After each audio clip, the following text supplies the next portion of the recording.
Jai Hind friends, welcome on this video. Today we will learn class 11 English poem A Photograph.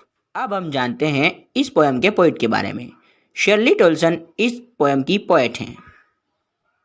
तो चलिए अब हम समझते हैं इस पोएम को एकदम आसानी से। देखते हैं इसका फर्स्ट स्टेंजा क्या कहता है। The cardboard shows me how it was when the two girls cousins went peddling, each one holding one of my mother's hands. The cardboard shows यानी कि जो कार्डबोर्ड से यहाँ आशय है उस फोटोग्राफ से।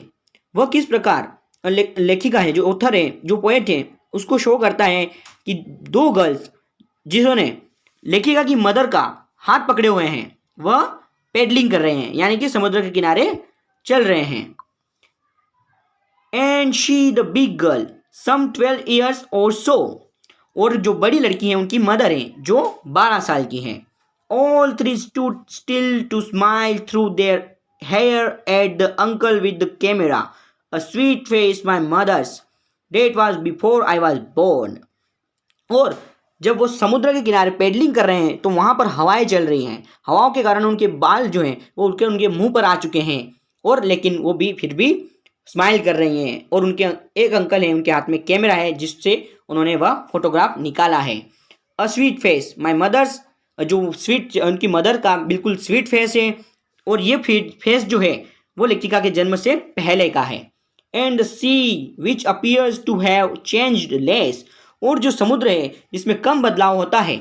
Watched there terribly transient feet, यहाँ पर ट्रांजिएंट का जो अर्थ निकलता है वो निकलता है कि बदलते रहना, या फिर कहें तो अस्थिर नहीं होना। जो हमारे फीट होते हैं वो वैसे भी कहाँ स्थिर होते हैं, हम चलते ही हैं, तो इससे वहाँ पर अर्थ निकल रहा है ट्रांजिएंट फीट। और जो सी जो है उनके ट्रांजिएंट फीट को वॉश कर रहा है, यानी कि जब वो पेडलिंग कर रहे हैं तो वहाँ से जो लहर आती है उससे उनके पाँव जो होते हैं वो वॉश्ड हो जाते हैं। चलिए देखते हैं इसके सेकंड स्टेंजा को। सम 20-30 years लेटर, 20 से 30 सालों बाद, she would laugh at the snapshot. Snapshot का अर्थ भी उसी फोटो से निकल रहा है यहाँ पे। वो उस फोटो को, स्नैपशॉट को देखकर हंसती है। सी बेटी एंड डॉली, देखो बेटी और डोली को। She would say and look how they dressed us for the beach.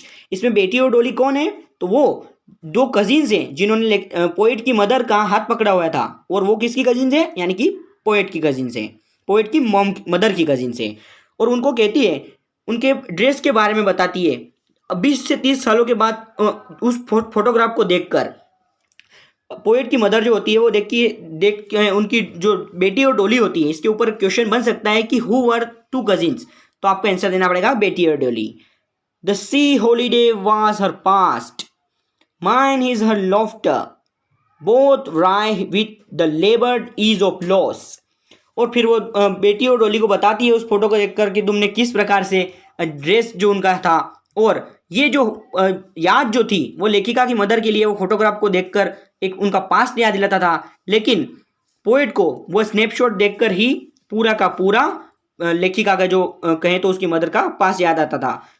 Now she is been dead nearly as many years as that girl lived, और उनकी मृत्यु मृत्यु हो चुकी है कब, जितने साल की वो गर्ल थी। यानी गर्ल कितने साल की थी, यानी कि वो थी 12 साल की। यानी कि कौन, गर्ल, यानी कि लेखिका की मदर। तो 12 साल पहले उनकी मम्मी की है, या कहें तो मदर की मृत्यु हो चुकी है। तो पूरी तरह से ये जो स्नैपशॉट है वो लेखिका के लिए, या कहें तो पोएट के लिए, एक तरह से उनकी मदर की याद है। तो इसमें यहाँ पर दिया हुआ है कि the sea holiday was her past, mine is her laughter, और उनकी जो हंसी है वो उनकी याद थी, लेकिन पोएट के लिए वो पूरा का पूरा जो फोटोग्राफ था वही उनकी मदर की याद थी। And of this circumstance there is nothing to say at all, और इन सभी परिस्थितियों के बाद यहाँ पर कहने को कुछ नहीं है। इट्स साइलेंस साइलेंसेस, और चारों तरफ साइलेंस ही साइलेंस है।